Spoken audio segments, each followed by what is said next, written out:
خوتي خواتاتي صباح الخير عليكم. اهلا وسهلا مرحبا بكم يا جماعه الخير. السلام عليكم. Azul Felaoun, j'espère que vous vous portez bien. Il fait froid là où je suis.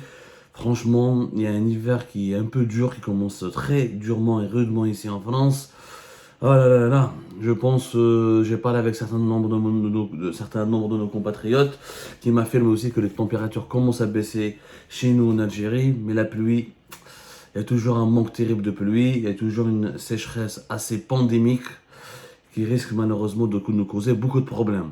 En tout cas, j'espère que vous allez bien. Nous, on lutte contre le froid et contre la grippe, mais nous sommes toujours là avec vous pour explorer ensemble les dessous de l'actualité algérienne.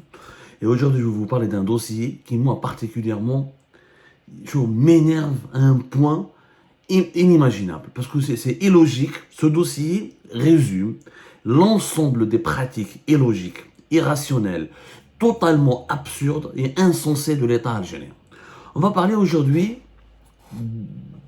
du tourisme et d'un groupe public qui existe en Algérie depuis 2015 et qui possède des dizaines d'hôtels, de stations balnéaires, même de hammam. Nous sommes en 2023 et en Algérie, l'État algérien possède toujours des hôtels, des hammams, des petits hôtels, des stations balnéaires. Alors en 2020, en quoi l'État doit s'impliquer ou là est concerné ou là s'ingérer dans la gestion de structures hôtelières ou la touristiques? واش دخل الدولة في الحمام؟ واش دخل الدولة في les hôtels؟ واش دخل الدولة في les infrastructures؟ خلي البريفي يخدم. Est-ce qu'on a besoin que l'État possède des hôtels, que l'État gère des autoroutes, des écoles, des universités?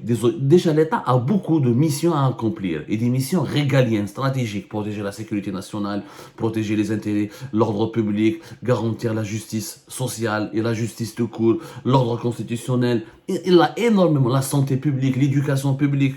Mais l'État en Algérie, il pense, les dirigeants algériens, en tout cas l'État en Algérie, croit qu'il a suffisamment de temps à perdre pour gérer des hôtels et des hammams. Ce que je vous dis a été révélé par un rapport. C'est le rapport de la Cour des comptes. La Cour des comptes, c'est une institution en Algérie dont personne ne parle. Parce que les gens ne lui accordent aucune crédibilité, ils ne lui accordent pratiquement son existence, elle est méconnue. Pourtant, la Cour des comptes existe depuis 1976. La Cour des comptes est censée être, dans les pays qui se respectent, c'est un organisme hyper important. Parce que la Cour des comptes, c'est quoi? C'est un organisme judiciaire qui est censé contrôler ou la surveiller l'utilisation des finances de l'État et de l'argent public par les organismes qui relèvent du gouvernement et de l'État. Le rôle de la Cour des comptes, c'est d'établir chaque année un rapport et de plancher sur, ou de surveiller la régularité des comptes publics et la régularité de l'utilisation de l'argent. Alors, la Cour des comptes existe en Algérie depuis 1976. Son existence, malheureusement, est quasi théorique. Et vu que le pays n'est pas une démocratie, malheureusement, il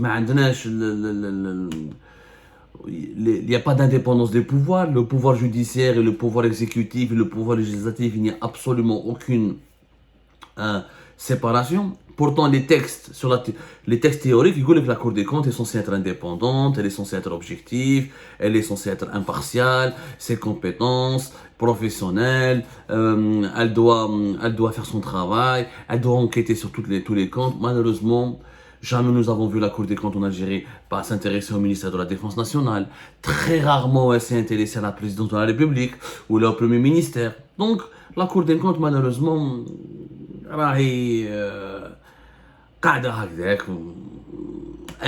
le seul mérite, c'est que les juges de la Cour des comptes s'intéressent beaucoup aux entreprises étatiques, aux wilayas, etc. Et ils font des rapports, des fois, qui sont intéressants, là, qui contiennent des informations intéressantes. Comme en 2023, la Cour des comptes en Algérie a publié son rapport et elle s'est intéressée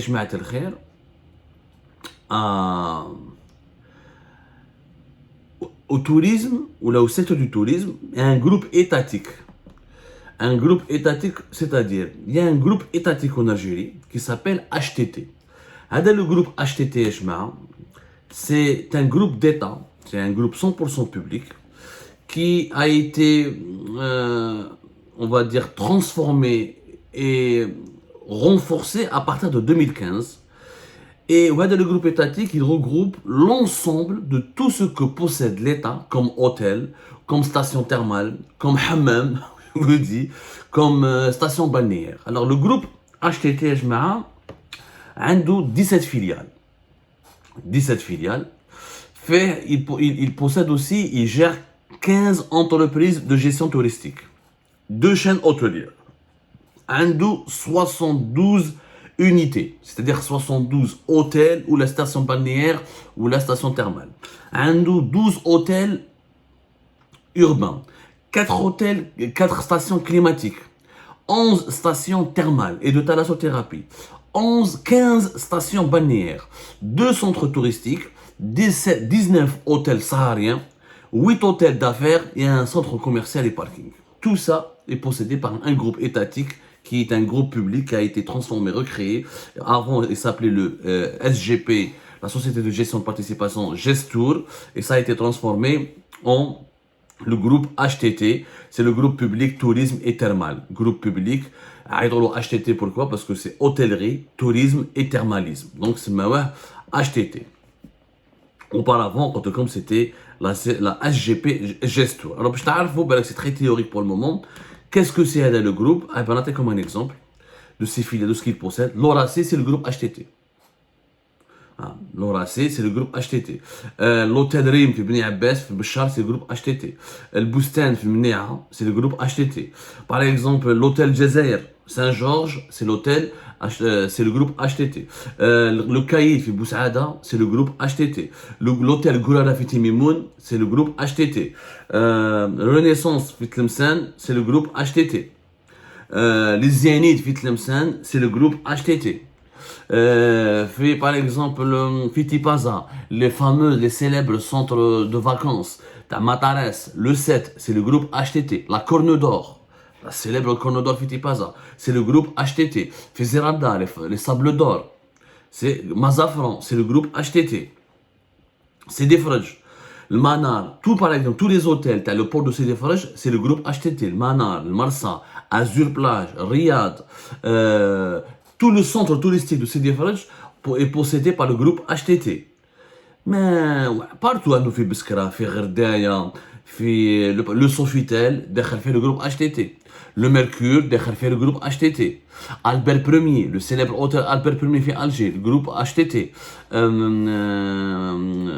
Saphir, d'Alger, c'est le groupe HTT. Partout. C'est 72 établissements. C'est vraiment les hôtels d'affaires qui sont très connus. Le Sirta fait Constantine, Sibous fait Annaba. Les hôtels qu'on appelle lui hôtels urbains. Des hôtels le sud. Ou des stations balnéaires, les Matares, le Manar, Hamadid fait Bjaya, le Mourjan fait le Qala, le Marsa fait Sidi Fridj. En clair, c'est l'État qui possède, il gère l'ensemble. Le groupe HTT gère l'ensemble de ce que l'État possède.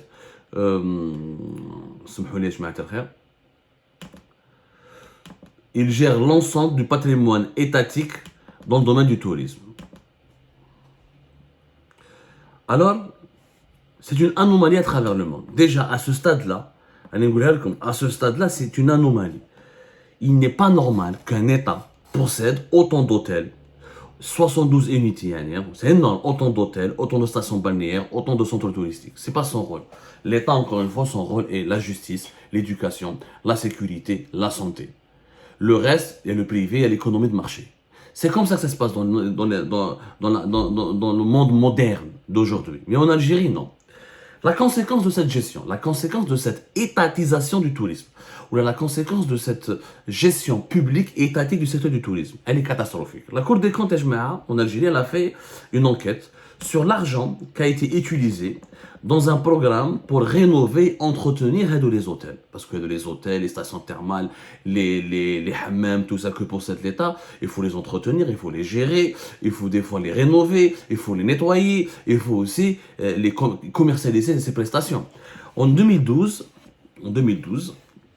avant que le groupe HTT soit créé, qui s'appelait S Gestour, qui m'a coûté un programme pour restaurer et pour rénover l'ensemble des hôtels et des stations thermales et des centres de vacances que possède actuellement le groupe HTT.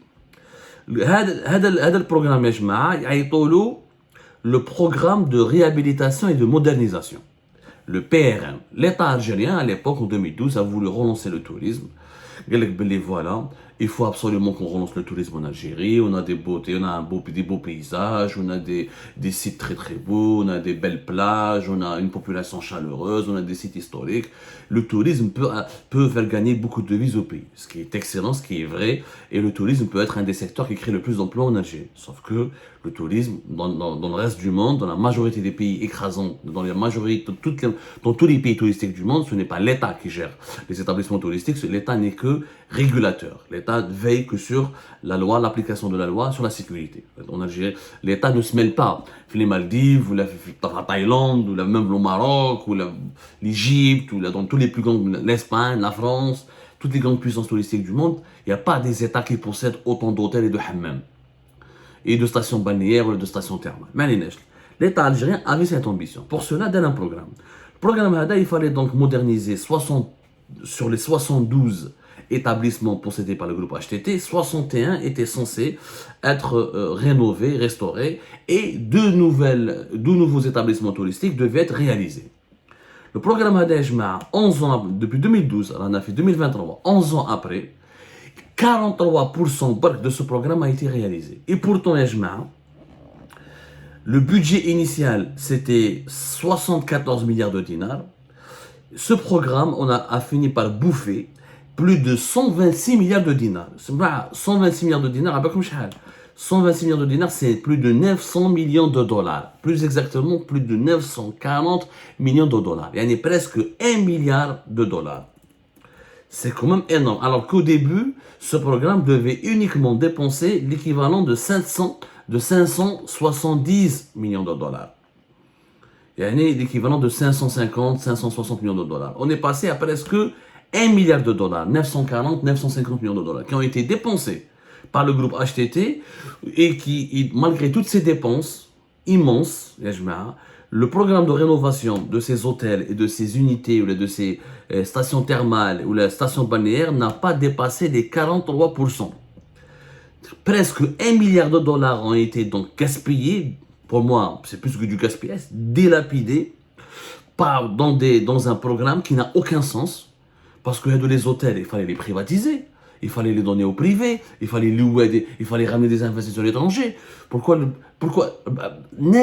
plus de 940, presque 1 milliard de dollars. Vous savez ce que c'est qu'avec 1 milliard de dollars, ce qu'on peut faire? On peut financer des nouvelles zones industrielles, on peut acheter des parts dans des grandes sociétés internationales, on peut lancer des usines, on peut créer plusieurs universités, on peut financer des nouveaux hôpitaux. C'est quand même beaucoup d'argent qui a été dépensé de 2012 jusqu'à 2023 pour finalement n'atteindre que 43% de ces objectifs. Qui étaient de restaurer, de rénover 71 établissements touristiques possédés par le groupe HTT. La Cour des comptes, elle explique pourquoi cet argent a été gaspillé et pourquoi ça n'a pas marché et pourquoi ce programme n'a pas tenu ses objectifs. La Cour des comptes dit qu'il y a eu une faiblesse des études techniques économiques qui ont été élaborées sans le recours au bureau d'études spécialisées. Il n'y a pas eu un mode de financement adapté, l'absence de gouvernance à la hauteur du programme, des déficiences dans les procédures de contrôle, l'absence de planning. Quel est ça? Mettez-le des études. Mettez-le des bureaux d'études spécialisés dans la gestion des hôtels, des stations balnéaires et thermales. Mettez-le des plannings sérieux et concrets avec des opérations de contrôle. Mettez une bonne gestion, un bon management. Quel est presque 1 milliard de dollars qui a été gaspillé. C'est un scandale. Et ce scandale s'explique par une vérité que l'Algérie ne veut pas entendre. Ce n'est pas à l'État de posséder des hôtels, des stations thermales. On a 1 milliard. Imaginez que depuis 2012, on a privatisé ces hôtels. Le Saint-Georges me donne une chaîne d'hôtel international. L'Horace me donne une grande chaîne d'hôtel international. Matares, le 7 et la Corne d'Or, on dit Club Med, on dit des grands clubs internationaux. Et on fait confiance au privé algérien. Certains hôtels au sud, في بوسعادة ولا في منيعة ولا في تيميمون, on donne ça à des opérateurs privés. Imaginez tout ce que l'argent qu'on aurait pu gagner. Là, on a perdu 1 milliard de dollars. Là, on a perdu l'équivalent de 1 milliard de dollars. Combien on aurait pu gagner si on avait privatisé et notamment si on avait confié la gestion de ces belles infrastructures touristiques à des groupes internationaux, à des investisseurs étrangers. Et combien de touristes on aurait pu drainer. Et aujourd'hui, qui peut être content de la prestation de ces hôtels? Qui a des frais? Regardez comment c'est des frais, elle est gérée. Qui a Mazafran? Regardez comment Mazafran elle est gérée. Qui a quelques jeux, l'Horacie, ça va. L'hôtel Jazair, ça va. Mais tout le reste, il y a une catastrophe sur une catastrophe. Aucun dirigeant, aucun président de la République, aucun premier ministre ne veut remettre en cause ce dogme, cette doctrine qui est la gestion étatique des secteurs touristiques. L'État n'a pas à posséder des hôtels. On l'a dit, il n'a pas à posséder des hôtels. Aujourd'hui, le groupe HTTH Maa, c'est pratiquement, il a un chiffre de 146 milliards de dinars. Voilà, il a un capital de 14,9 milliards de dinars. 14, c'est combien dans la conversion directe? 14,9, ça n'est presque 15 milliards de dinars, c'est 110 millions de dollars. Il a fait une ouverture de capital. Fait une ouverture de capital. Je dis bien de capital à 110 millions de dollars dans une entreprise étatique qui doit gérer des hôtels et des hammams. Ça n'a aucun sens. Ça n'a aucun. On a 1 milliard en 11 ans. Alors qu'on aurait pu gagner grâce au tourisme 10 milliards de dollars en 11 ans. Vu la beauté des paysages, on est à côté de l'Europe, l'un des marchés touristiques les plus importants du monde. On est au cœur de la Méditerranée, le bassin méditerranéen, qui est l'une des zones géographiques les plus visitées par les touristes mondiaux. On est à côté de l'Espagne, à côté du Maroc, de la Tunisie, pas loin de la France et de l'Italie. Nous sommes l'un des carrefours touristiques les plus importants de la planète. Et on n'a jamais su tirer profit de cela. Les Algériens eux-mêmes ne profitent pas de ces hôtels. Les Algériens eux-mêmes, ils ne vacances parce que les hôtels en Tunisie, qui sont privés, qui ne sont pas étatiques, sont beaucoup mieux gérés, beaucoup plus propres et beaucoup mieux entretenus que les hôtels en Algérie. Je crois que les vacances, c'est des non seulement c'est cher, en plus c'est pourri et c'est mal entretenu. Ça ne peut pas durer comme ça. Ça ne peut pas. On a perdu 1 milliard de dollars, presque 1 milliard de dollars. C'est un gâchis. C'est un grand scandale.